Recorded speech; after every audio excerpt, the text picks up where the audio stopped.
يا راغبا في كل علم نافع. ينمو العلم ويتقدم بتقنياته ومجالاته، ومعه نطور أدواتنا في تقديم العلم الشرعي. أكاديمية زاد أكاديمية ينبوعها صاف ليروي غلة الظمآن. وتعلم الفقه الميسر عاملا بالشرع دون تعصب لفلان. بشرى لنا زاد أكاديمية للعلم كالأزهار في البستان.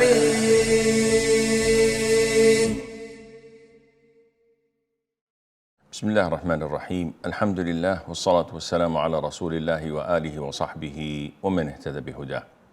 أما بعد, there are some defects when found in the animal.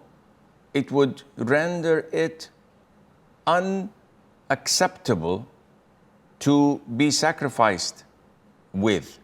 However, there are other defects that would make it not recommended. Makruh, disliked, but it's permissible to sacrifice. The defects that prevent and prohibit us to sacrifice an animal were mentioned in the previous class. The disliked and the makruh defects that, if found, then the animal would still be possible to use for sacrifice, but it is disliked, are as follows. Number one, whatever was cut half or more of the animal's ears or horns, because this, to the people who are buying it for themselves or to use to feed their guests, would be something of a defect.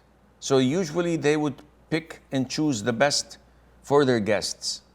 Then Allah has the highest example. We should do the same or even better for Him subhanahu wa ta'ala. The second one and the third and the fourth and the fifth are all related to slitting part of the ear, whether from the front, whether from the back, whether from the width wise or from the length wise. All of these are considered to be defects, but not something that would render a sacrifice invalid. Some of them would have holes in the ears, not for earrings, rather to identify. And all of these cuts and slits and forms of defect are caused usually by the owners. So it's like, instead of branding their animals, they would have these marks on their ears or on their horns so that it would be identified. The sixth is to have the whole horn removed completely. And again, this is not something that would prevent an animal from grazing with the others, but it looks bad and one would not be honored to sacrifice this and to give it away. The seventh is having lots of its sight, the loss of its sight, although the eyes are still there. So it looks okay, but the eyes may not function properly or may not function at all, but because on the outer looks it's fine, then it is fine. And having less than half of the tail cut off, because again, this is a defect usually in the animal to have it more than half. That would render it not possible to sacrifice. But if less than the half, then it is fine. If more than the half, the majority of scholars would not allow this to be sacrificed.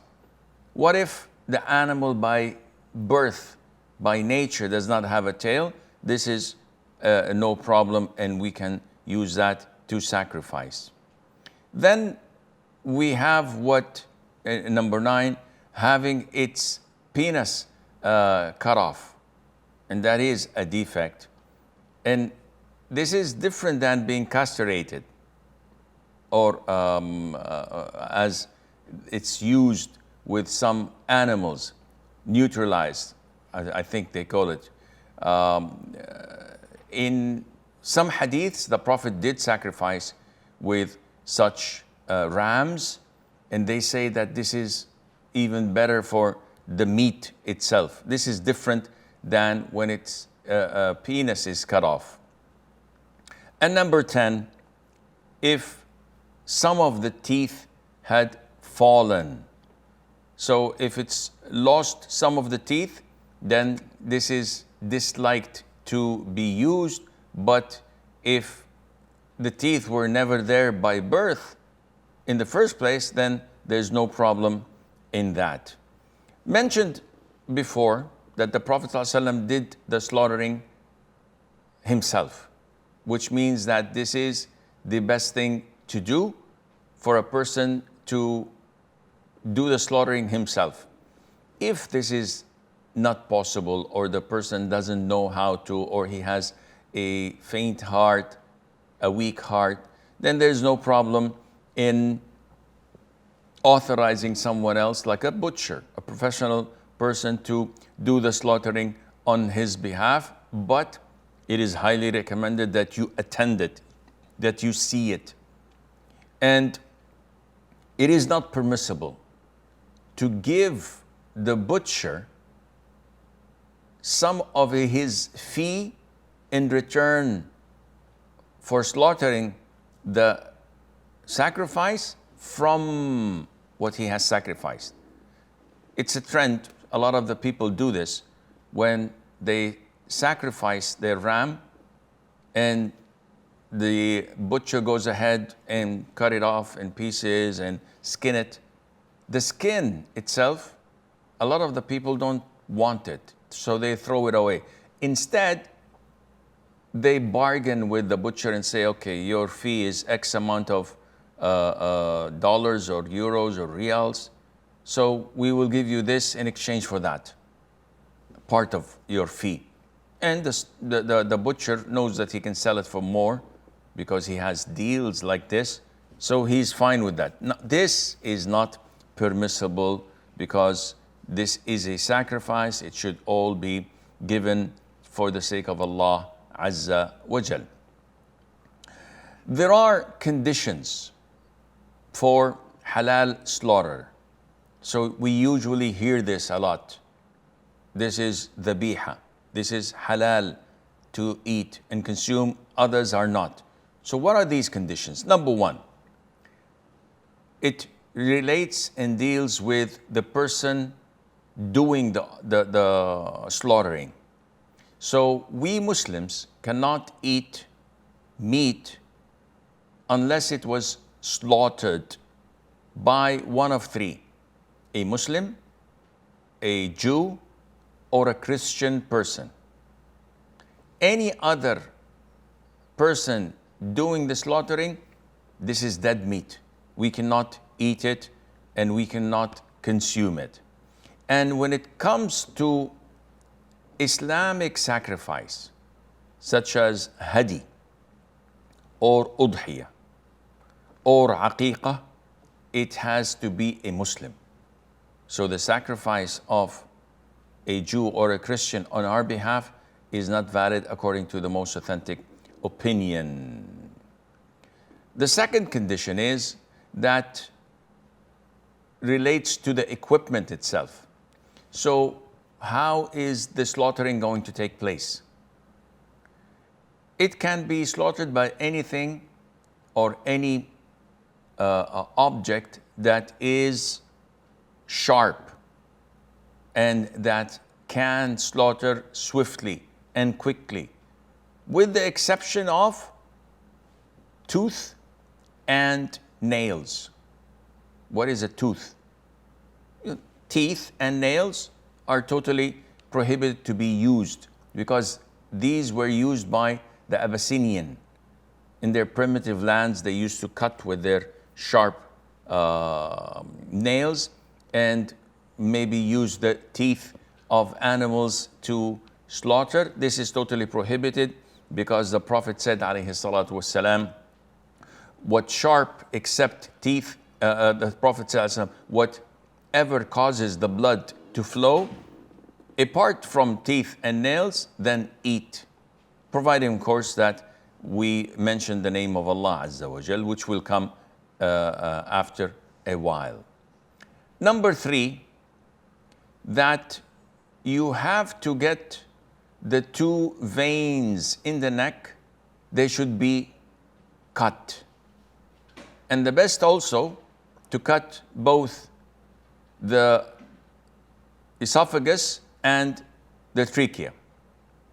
But if you just cut the 2 veins at the side of the neck, that would be sufficient, insha'Allah Azza wa Jal.